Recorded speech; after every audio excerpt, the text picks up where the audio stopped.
A day in the life sa tendera na panuubotang. So karang video haday, kung makita ninyo natin din sa lugar nga pagkaanindot kayo ang view na ata din sa lugar nga maka-relax pagayo.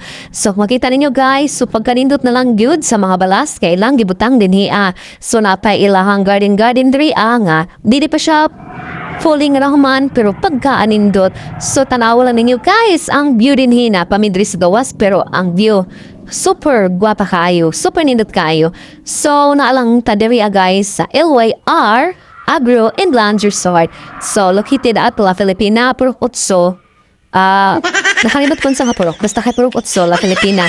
So, nindot kayo ang ilahang one guys no, nindot kayo ang ilahang view din hino. So, mao na nga tugid mi din hi, dugay na naman nga plano, and then karon pagkin siya natupad na plano. So, mga January pa ata to siya plano. So, tanawan ninyo guys, pagka nindot sa mga bulak guys, and then dagan kayo sila mga estapua, and then naapas sila kabaw diri sa gawas, and then ang inyong maring, so naara, alit mo, kay itorta mo din niya. So, ipakita na ko ang view diri nga side. So, diri lang sa tanga side, kay diri apa man tadapita, disod pud mabot ta dito sa pikas na naara ta diri. So, yung nga nakanindot guys. So, very relaxing ang place. So, kung ganahan mo, makarelax mo sa inyong mga mind diha.